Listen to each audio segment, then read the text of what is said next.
The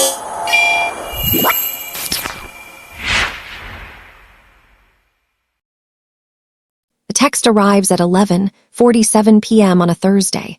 I'm sitting in my apartment, laptop open, quarterly reports glowing in front of me. My phone buzzes. It's my mother. "Sweetheart, I've organized a beautiful family dinner this Saturday. It'll be wonderful. Everyone's coming."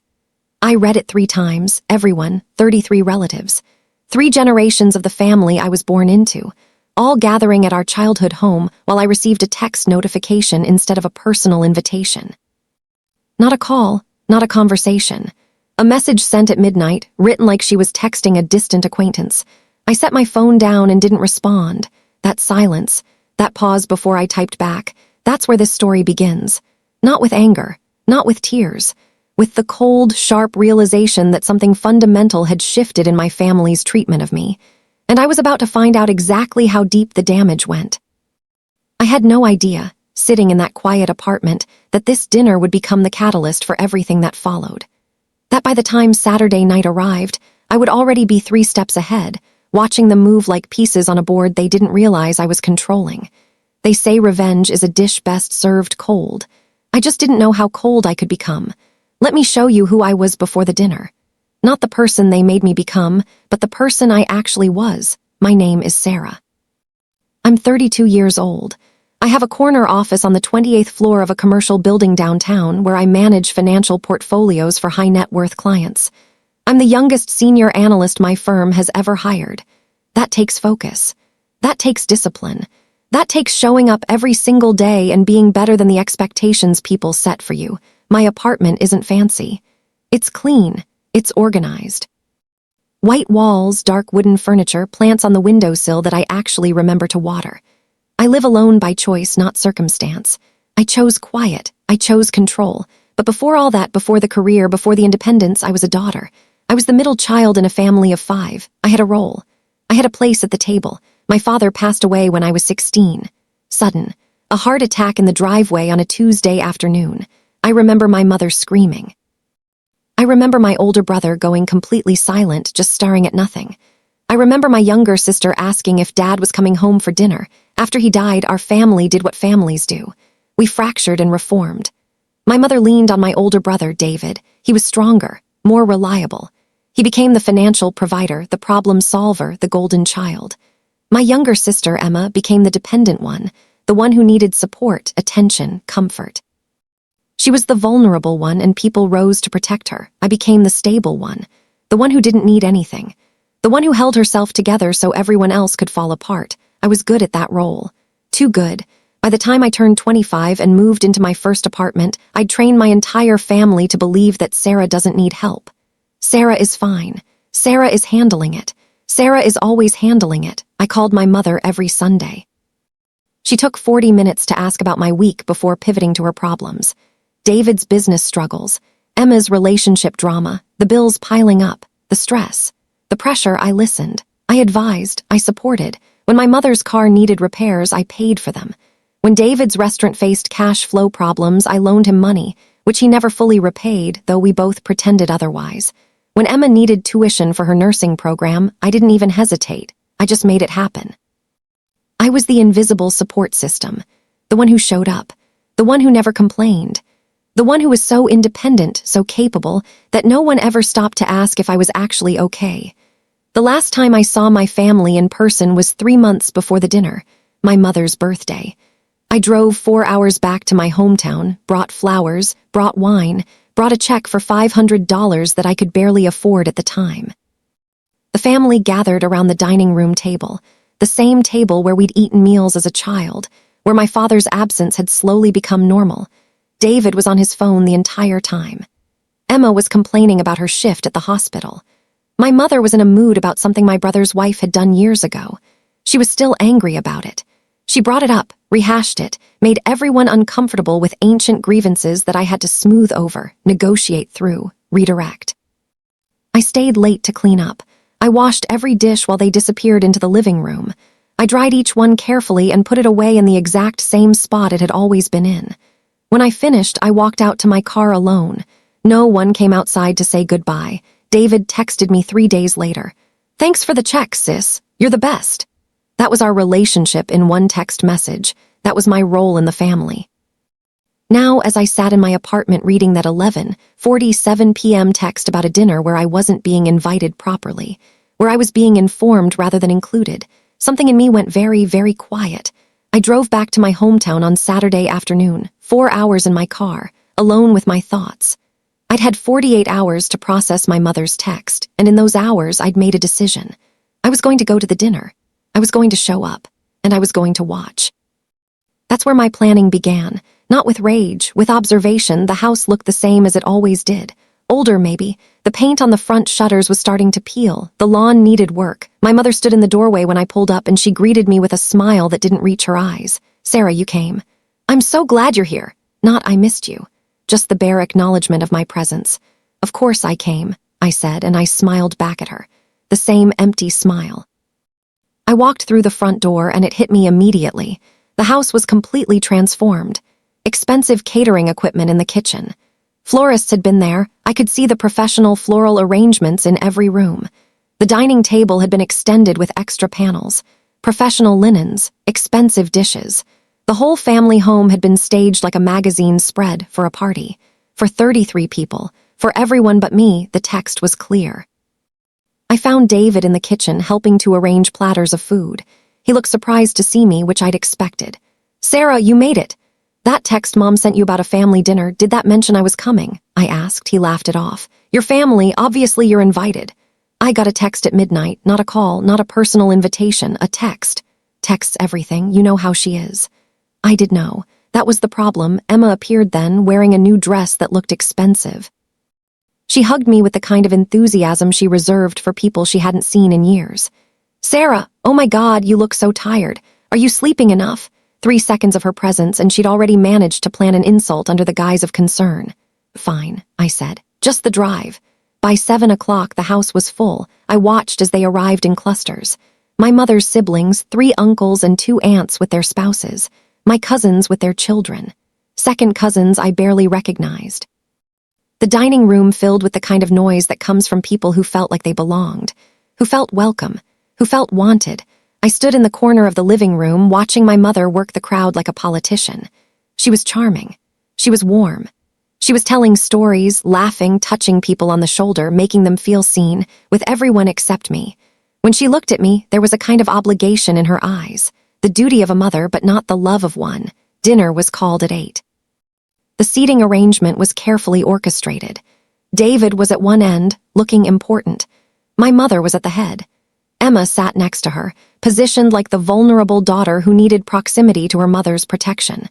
And me, I was placed between 2 distant cousins who spent the entire meal talking to the people on their other sides. I sat in complete silence and ate the expensive food and watched. That's when I started to notice the pattern. My older brother opened a conversation about his new business venture, expansion plans that would require significant investment. The uncles leaned in, interested. My mother watched him with pride. Someone asked specific questions about the financial model. Everyone paid attention. Emma mentioned she was thinking about going back to school for a graduate degree. The aunts immediately mobilized. They talked about grants. They talked about connections. My mother reached over and squeezed her hand. "You're so smart, sweetheart. You could do anything." Then my cousin, one of David's friends, asked what I did for work. The table went quiet. My mother answered for me. "Sarah works in finance. She's very busy. She's always working." The tone of her voice when she said that word, working, like it was a character flaw, like my professional success was a sign that something was wrong with me, like I was somehow broken for caring about my career. "What kind of finance?" my cousin pressed. "Portfolio management," I said quietly. "High net worth clients. I'm a senior analyst." "Oh," my mother said, and I heard the dismissal in that single syllable. "Well, David's business is going to be really successful, potentially nationwide. That's very exciting." David's business was barely breaking even. I knew this because I had loaned him money. Money I was never going to see again. But those facts didn't matter in that moment. What mattered was that in my mother's eyes, David's struggling business was worth celebrating. Emma's academic dreams were worth supporting. And my actual demonstrated success was worth what? Discomfort. Resentment. I watched my mother's face as she talked about David's ambitions, and I saw something I'd never seen before. Jealousy. She was jealous of me, of my independence, of the fact that I didn't need her, of the fact that I'd built something of my own that had nothing to do with her or the family. And she'd organized this entire dinner, invited 33 people, created an event, made it beautiful, so that she could pretend I wasn't there while celebrating the achievements of the 2 family members who still depended on her. After dinner, I helped clear plates. I moved through the kitchen, cleaning up the mess, being useful, being invisible. That's when Emma found me. "Sarah, I need to talk to you about something," she said. Her voice had that particular pitch it took on when she was about to ask for something. "What is it?" I asked, already knowing. "Going back to school. The program is $30,000 for the first year. I'm going to need help with tuition." "I just paid for your last degree," I said. "I know, but that was different. This is nursing. I'm actually going to use it. Plus, David's business is taking all his extra cash right now. He really needs support. And Mom's on a fixed income." "She can't help," set down the plate I was holding. "So you're asking me to pay for it? Pay for it, help with it. You always make it sound so dramatic. Emma, I'm not your backup plan. I'm not your mother's backup plan. I'm not David's backup plan." She looked at me with those wide eyes that had learned from a very young age to make people feel guilty for not taking care of her. "I didn't realize you felt that way." That line. That was the moment I understood how deep this went. She wasn't asking this consciously. She'd been trained her entire life to believe that I existed to support her, that it was my role, that my resistance to it was selfish, and maybe it was, but I was so tired of being taken for granted. "I'm not doing it," I said. She left the kitchen without another word. I finished the dishes alone. When I came out, I found my mother standing in the hallway, her face carefully neutral. "That was unkind," she said. "Emma's been struggling." Emma's always been struggling. And somehow I'm always the one who has to fix it. My mother's eyes went cold. "You've always been selfish, even as a child. You never wanted to share, you never wanted to help. David and Emma needed me. You never did, so I gave them what they needed." There it was. The truth underneath everything. My mother had actively chosen to prioritize her other children because I was strong enough to not need her. I'd been punished for my independence, iced out for my success. Treated as an outsider for not being needy enough. "Is that why you didn't invite me to this dinner?" I asked. Being dramatic, "Of course you were invited." "I got a text at midnight. You didn't call me. You didn't ask if I wanted to come. You informed me the same way you'd inform a distant relative you felt obligated to include." My mother's face flushed. "I didn't have to invite you at all. You could be grateful." "What?"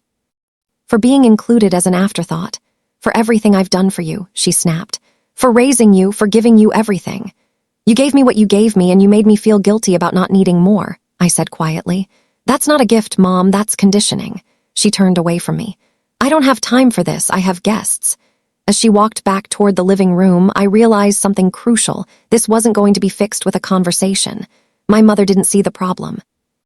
In her mind, her treatment of me was justified, reasonable, even generous given that I was so difficult and independent. There was no apology coming.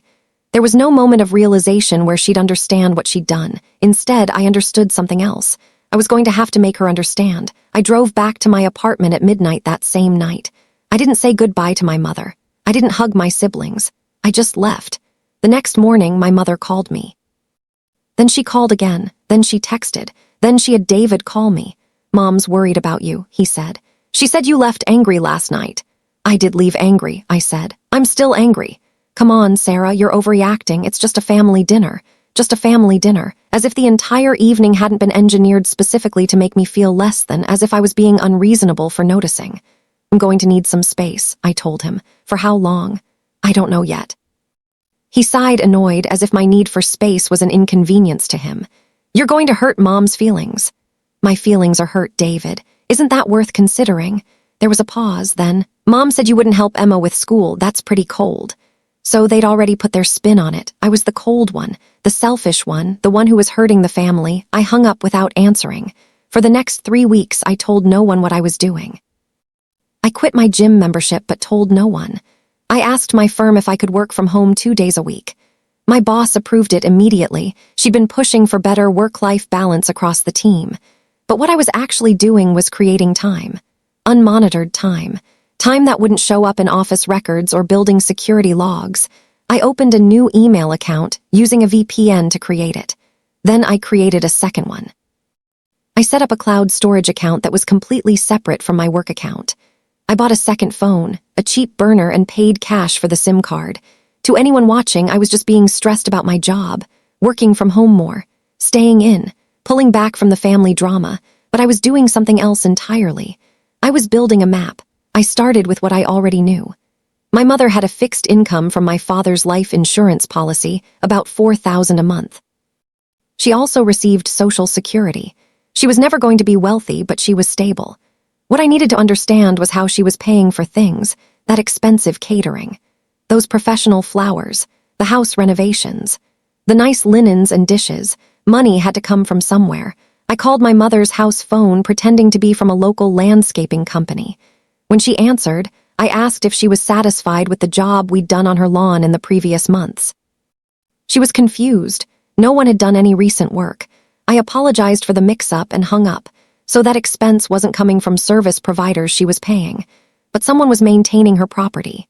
Someone was catering her events. Someone was giving her the lifestyle she was suddenly living, and I had a hypothesis about who. I called David's office, pretending to be a vendor chasing an unpaid invoice. His assistant transferred me to his business manager. I gave a fake name and asked about a bill that had supposedly been sent regarding property maintenance. They confirmed they had an arrangement with my mother's house, regular maintenance, paid as a business expense, written off as a charitable contribution. I hung up and smiled to myself. So David was funding her lifestyle. He was providing the money to make her look good, to make her feel important, to give her the means to throw fancy parties and feel like she'd somehow transcended her actual circumstances. And my mother was allowing this because it served her ego. That understanding was important. It meant my mother was vain. It meant she cared about appearances. It meant she would be vulnerable to humiliation. I went deeper. I contacted a private investigator, something I could absolutely afford on my salary. I hired them to look into David's business. It took 2 weeks, but they came back with a detailed financial report. David's restaurant was in serious trouble, not just cash flow issues. Real structural problems. His suppliers were threatening to cut off credit. His lease was up for renewal in 6 months, and the landlord was raising rent by 40%. He had 6 months, maybe, before the business failed entirely. He'd been taking loans from my mother. Not loans, gifts. Monthly transfers that he had no capacity to repay. My mother was funding her favorite son's failing business while treating me like a burden because I'd had the audacity to succeed.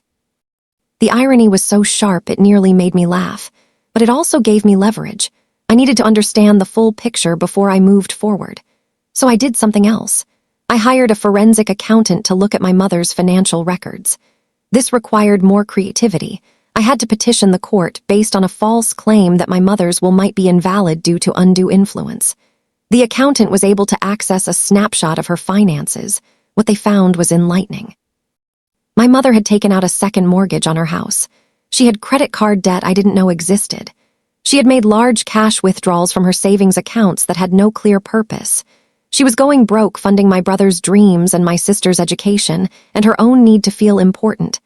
And she was doing it while treating me, the only stable one, the only successful one, like I was the problem. The fury I felt was cold and specific. It was the kind of anger that doesn't burn hot, it calculates. I downloaded and printed everything. Bank statements, mortgage documents, credit card bills. I organized it all in a folder on my computer, backed it up to my cloud storage, and locked it all in a safe deposit box. Then I waited. It was my mother who broke first. She called me on a Friday evening. Her voice was tight, controlled, the way it got when she was pretending everything was fine when it absolutely wasn't. "Sarah, I was hoping we could talk," she said. "About what?" I asked, already knowing.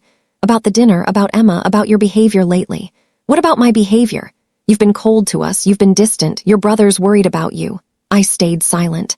"Your mother," she continued. "I think I deserve better than this treatment. I think you owe me some respect."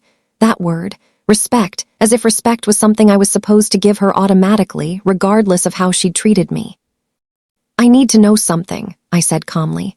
"Did you spend that entire dinner knowing you'd hurt me, knowing I wasn't really invited?" She made a sound, not quite a laugh, not quite a sob. "You're so sensitive, you've always been too sensitive." There it was again, the gaslighting, the reframing of my legitimate pain as my character flaw. "Hanging up now," I said.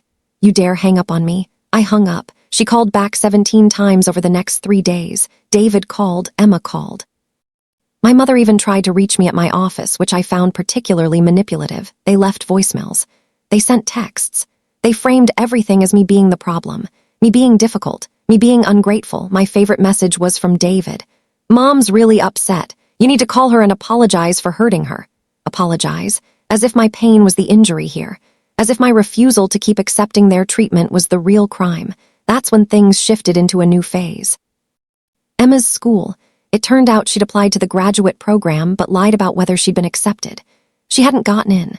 She decided to apply anyway and assume I would simply pay for it anyway, regardless of her actual qualifications.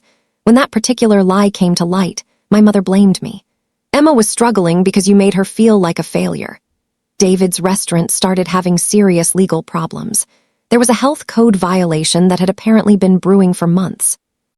Then a labor dispute with a former employee who was suing for unpaid wages. My mother called to ask if I could help pay for a lawyer. Already given you enough, I said. He's your brother. I'm your daughter. That didn't stop you from treating me like an outsider. She hung up on me. 1 month after the dinner, I started getting messages from extended family. My mother had been telling them her version of what happened, that I was troubled, that I was ungrateful, that I'd always been difficult, that she worried about me. She was systematically rewriting the narrative, making me the villain in the story of my own life. I watched it happen. I documented it.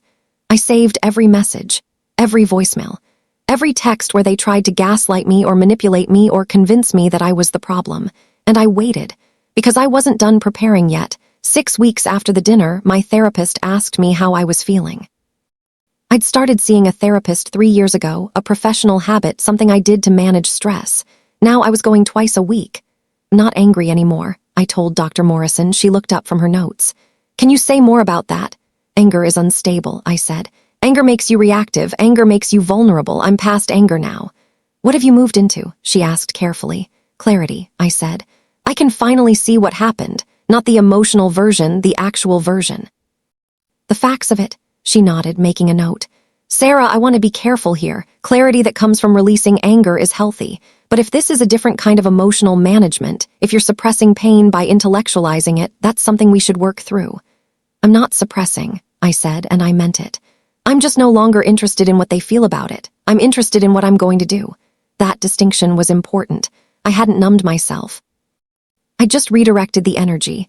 Where anger had been before, now there was something else, something quieter. Something that looked like acceptance from the outside, but was actually the opposite of acceptance. It was resolve. I stopped responding to my family's calls entirely. I didn't read their messages. I set them to auto-delete. If I saw my mother's name pop up on my phone, I felt nothing. No guilt, no obligation, no residual love trying to convince me to answer anyway. That emptiness was what I'd been working toward. I knew what I was going to do now. The question was just the specifics of how to do it. I started small. I called Emma's school directly and identified her academic advisor. I explained that I was concerned about fraudulent application materials and asked if they'd like me to provide documentation. They became very interested very quickly. Emma's transcript from her previous degree had been altered, inflated GPA to show higher qualification than she actually had. She was expelled within 2 weeks for academic dishonesty. With David, I was more careful. I contacted the labor dispute lawyer who was suing him. I provided documentation of our loan agreement, the one that didn't exist on paper, but that we both knew was real. I suggested that if David couldn't pay his employees, perhaps his mother had been funding the business, and maybe she had assets they could pursue. The lawyer was very interested. I also sent an anonymous tip to the health department with specifics about David's restaurant's violations. I included photos I'd found online through the restaurant's own social media. Photos of conditions that clearly violated code. The health department showed up for an unannounced inspection. They found 3 separate violations. The restaurant was closed immediately, pending remediation. These were all true things, all verifiable things. I wasn't making anything up. I was just accelerating the natural consequences of their behavior. My mother called me at work during one of these developments. I don't know what you've done, she said, her voice shaking with anger. But Emma's school situation is devastating. David's business is falling apart. This is cruel, Sarah. This is malicious. I haven't done anything, I said calmly. Emma lied on her application. David's business has structural problems. These are consequences. You're lying. I know you're involved. Prove it, I said. Come to my office and prove it. She couldn't, of course. She hung up and I never heard from her again. Well, that's not quite true. What I mean is, she never called me directly again. But I continued to watch what was happening in her life. With David's restaurant closed and legal bills piling up, my mother's ability to fund his lifestyle evaporated. David had to move back into her house. He had to admit that his business was failing. He had to sit with the reality that his success had been built on borrowed money and denied accountability. He applied for jobs. His previous success meant nothing. He had no actual experience beyond running his own failing business. He took a position as a restaurant manager at a mid-level chain. His salary was a third of what he'd been claiming to make. My mother's second mortgage payments couldn't be sustained. The bank started calling. She had to refinance her original mortgage. Her monthly payment went up. The lifestyle evaporated. The professional floral arrangements stopped. The catering services disappeared. The house fell back into normal maintenance. The woman who'd organized a gorgeous dinner for 33 people was now struggling to keep up with her own bills. The vanity that had driven her cruelty to me had become the thing that destroyed her. But that wasn't enough for me. I wasn't done yet. The next phase of my plan required an accomplice, which is why I called the one person in my family I'd never fully trusted but who I knew had her own reasons to hate my mother, my father's sister. My Aunt Rachel. She picked up on the second ring. Sarah. Hi, Aunt Rachel. I'm calling because I need to talk to you about my mother, and I'm hoping you'll want to help me. There was a pause, then, what kind of help? I explained. Not the thing I'd already done, the restaurant, the school, but the larger thing I was planning. The evidence I had. The story I was going to tell, and how I was going to tell it. Aunt Rachel had been estranged from my mother for 15 years. The reason was complicated, but it boiled down to this. When Aunt Rachel's marriage had ended, she'd asked my mother for help. My mother had refused, said it wasn't her responsibility, and then spent years criticizing Aunt Rachel's divorce and telling her children why they shouldn't spend time with their mother. It had been cruel, casual cruelty, the same kind she'd shown me. Been waiting for years for this, Aunt Rachel told me. Tell me what you need. Over the next month, Aunt Rachel helped me in ways that proved invaluable. She had connections to a lawyer, a good one, someone she'd worked with during her own custody battles. I met with him, sat in his office, and laid out what I had. This is complicated, he told me after he'd reviewed everything. What's your actual legal claim here? Financial exploitation, I said. I'm going to file suit against my mother for years of psychological and financial abuse, for taking advantage of my generosity, for deliberately manipulating me into subsidizing her lifestyle while she publicly humiliated me. He leaned back in his chair. That's difficult to prove in court. You weren't a minor. You weren't incompetent. These transfers, they were gifts, not theft. What about the gaslighting, the manipulation, the coordinated effort to rewrite reality and make me the villain? Also difficult to prove legally, he said. But emotionally, that's a different matter. That's the story that wins in public opinion. He was right. I didn't need to win in court. I needed to win in the court of public opinion. That realization changed everything. I hired a videographer. I explained what I wanted, a series of interviews where I would tell my story. The videos would include documents, screenshots of messages, financial records, the emails I'd gathered that showed the pattern of my family's behavior. This is going to destroy your relationship with your family, the videographer said. She was younger than me, maybe 25. She looked uncomfortable. It's already destroyed, I said. I'm just making it official. We filmed for 3 days. I told the story exactly as it had happened. Not dramatized, not embellished, just the plain facts of how I'd been treated, how I'd been made to feel like I wasn't enough, how I'd been used and then cast out when I wasn't useful anymore. I showed the financial records. I explained how my mother had been vain enough to let her children's lives deteriorate while she performed status. I explained how my sister had lied to get into school, assuming I would bail her out. How my brother had run his business into the ground while accepting my mother's money. How they'd all treated me as less than when I was the only one who'd actually succeeded. When we finished filming, the videographer asked me something. Are you sure about this? Completely sure, I said. You could still back out. You could keep this private. You don't have to do this publicly. Do, I said. Because they did this publicly. The dinner, it was public. The humiliation was public. The coordinated gaslighting with extended family, that was public. The only reason my pain has been invisible is because I've been protecting their privacy. That ends now. The next day, I downloaded the videos to my secure cloud storage. I had them backed up in 3 locations, encrypted, password protected. Then I called a journalist. Her name was Claire Martin, and she worked for a true crime podcast called Unraveled. I'd listened to it for years. She specialized in stories about family dynamics and psychological abuse. I sent her an email with a simple subject line, "A story about family betrayal and emotional abuse." She responded within 24 hours. We met at a coffee shop near my office.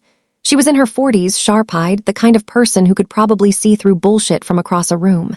"Tell me," she said, so I did. I told her everything. The dinner, the rejection, the financial exploitation, the gaslighting. The way my family had used me and then turned on me when I'd stopped being useful. And I explained what I'd done in response, not the revenge aspects, but the exposure aspects. I told her I had videos, documentation, evidence, and I was willing to make it public. She listened without interrupting. When I finished, she sat back and looked at me for a long moment. "Why are you doing this?" she asked. "Because I deserve to have my truth heard," I said, "and because they deserve consequences." "Revenge and justice aren't the same thing," she said. "I know," I said. "This is both." She agreed to do the story. We recorded interviews over 2 weeks. Me, Aunt Rachel, even a therapist discussing emotional abuse patterns. Claire wove it all together into a narrative that would be released as a special episode of her podcast. The title, The Dinner, A Story of Family Betrayal. Release date, 3 days away. But before I released it publicly, I needed to warn them. I sent an email to my mother. Subject line, Final Communication. In it, I explained what was coming. I told her that I'd documented everything. I told her that a podcast was releasing our story. I told her that the world was going to know exactly what she'd done to me, and I told her it was her last chance to apologize. She didn't respond. David called me instead.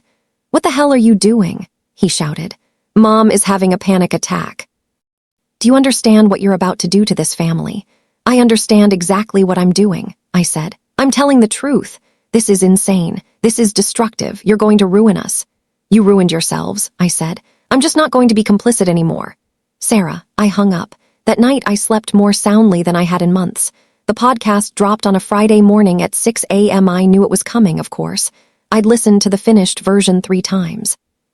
But hearing it in the world, publicly available, was a different thing entirely. It had a stunning response. The first 48 hours, it was shared 7,000 times. People in my family's social circles heard it. Extended relatives heard it. Friends of friends heard it. The comments section filled with people sharing their own similar stories about family emotional abuse, about being cast out, about having their pain gaslighted away. My mother's phone exploded. So did David's. Emma, who'd been keeping a low profile after her school situation, was suddenly getting messages from everyone she'd ever known, asking her to comment on what was said about her in the podcast. The humiliation was public, unavoidable, undeniable. My mother tried to salvage her reputation by responding publicly. She gave an interview to a local news station, crying about how I was troubled, about how I'd always been difficult, about how I was making things up for attention. That's when Claire Martin did something brilliant. She released footage of our interviews. Not just my story, but the financial documents, displayed clearly. She brought in a psychologist who broke down the patterns of emotional manipulation and gaslighting my mother had engaged in. She brought in my high school best friend, who'd witnessed several conversations where my mother had taken credit for my accomplishments or blamed me for family problems. And she brought in Aunt Rachel, who talked about her own experience with my mother's cruelty, which then opened up a conversation about my father's sister being estranged, which meant other family members started talking about their own experiences with my mother's harsh judgments. The narrative flipped. I wasn't the troubled one. I was the brave one. I was the one willing to speak truth, and my mother became exactly what she'd tried to frame me as, the difficult, unreasonable family member who everyone had to tiptoe around. David lost his job, the restaurant manager position.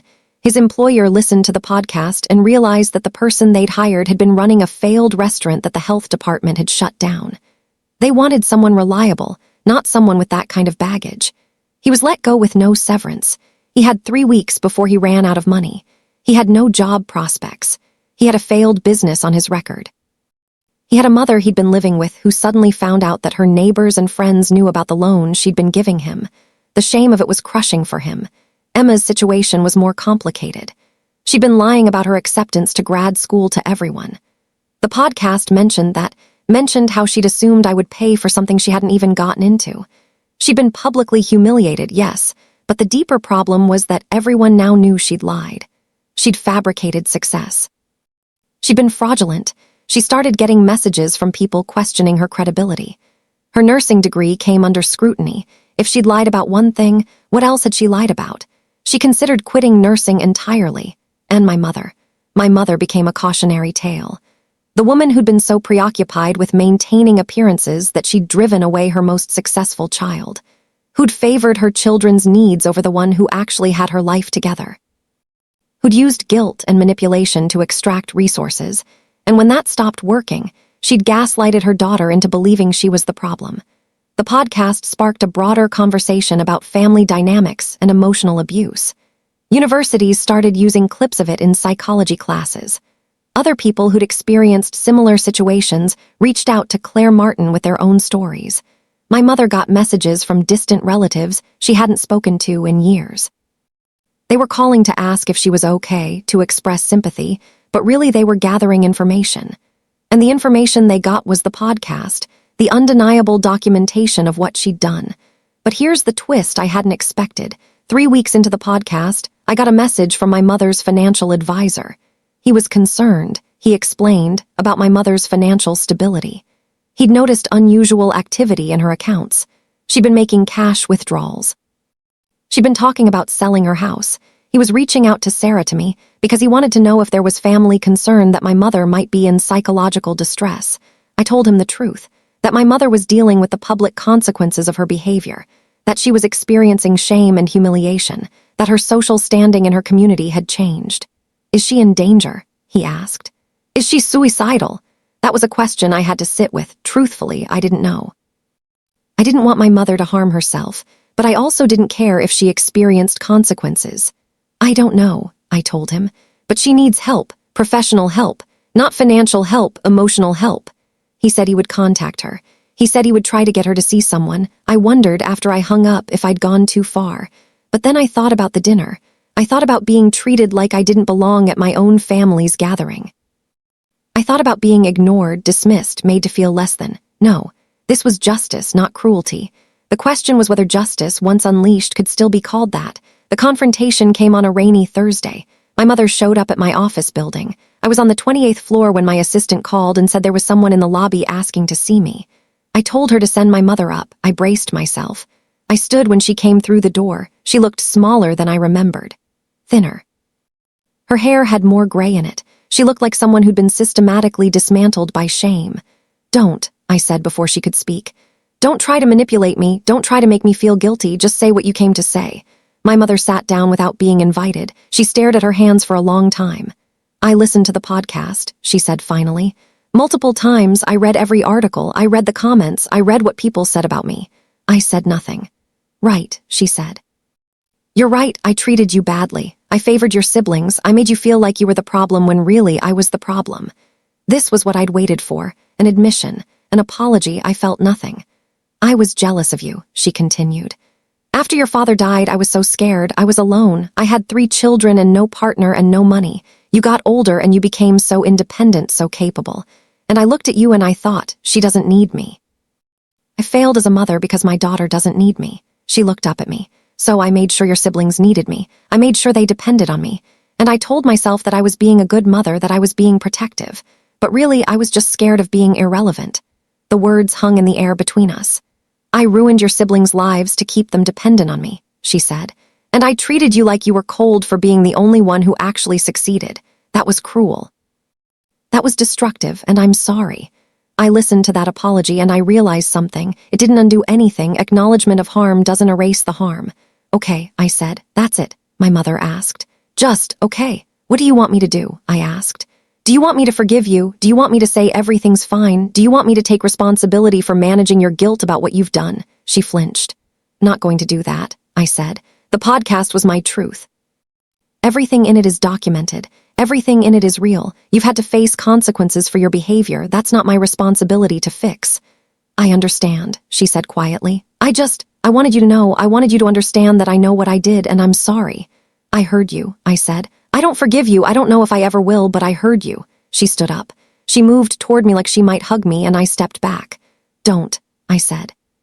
She dropped her hands and walked toward the door. House is being sold, she said without turning around. I can't afford it anymore. David's moving in with someone else. Emma's considering moving back with me until she figures out what to do. I'm seeing a therapist. I'm on antidepressants. I'm learning how to be alone, and I'm learning that maybe that's something I should have learned a long time ago. She opened the door. You won, she said, still not looking at me. You won, Sarah. You made me face what I did. You made everyone else face it too. I hope it felt good. After she left, I sat in my office for a long time. The rain was coming down hard outside my window. The city looked gray and small from this height. And I sat there and I realized something crucial. I'd won. But victory tasted like nothing. 6 months after the podcast, David filed for bankruptcy. His debts were too substantial to manage. He defaulted on loans. He'd owed suppliers money he couldn't repay. His credit was destroyed. He would spend the next 7 years rebuilding, and even then some damage would be permanent. He took a position as a sous chef at a restaurant chain. The position paid $15 an hour. He lived in a studio apartment with a roommate he'd found on Craigslist. He had no car. He took public transportation to work. The golden child had landed very, very hard. Emma took a year off from nursing. She started seeing a therapist to work through her lying and her tendency to expect other people to solve her problems. She moved in with my mother, and they were learning to have a healthier dynamic. She was studying to retake her nursing certification exams. She was working at a grocery store part-time. She was being humbled. And my mother sold her house. The second mortgage had eaten away at any equity she would have had. She moved into a small apartment. She started being honest with herself about what she could and couldn't afford. She was lonely, which was hard for her, but it was also clarifying. She called me on my birthday, 5 months after she'd shown up in my office. Hi, Sarah, she said. I'm not calling to ask for anything or to try to repair things. I just wanted to tell you that I went to dinner with Rachel last week. We're starting to rebuild our relationship. And I told her that I wanted to rebuild my relationship with you too, but I understand if that's not possible. I listened to the humility in her voice. I listened to her not trying to manipulate me. I listened to her accepting that her actions had consequences that might be permanent. That's good, I said. About Rachel. I call you next month on your birthday, she asked, just to check in. I won't expect you to respond. I just want to try to have some kind of relationship with you again. Okay, I said, and she did. She called me on my birthday. She didn't ask for anything. She just told me what was happening in her life. She asked how work was going. She accepted when I kept the conversation brief. Over the next 2 years, those calls became more regular. They became longer. They became something that looked like a relationship again, though it was fundamentally different. I never fully forgave her, but I also didn't hold on to rage. I just held on to the boundaries. I was clear about what I would and would not do. I made decisions based on what was good for me, not what was convenient for her, and that was enough. The podcast continued to be relevant. It was optioned for a true crime documentary series. I was interviewed for the series, and I participated in a way that felt authentic. I didn't perform my pain. I just told the facts of what happened. In interviews, journalists would ask me, "Do you regret what you did?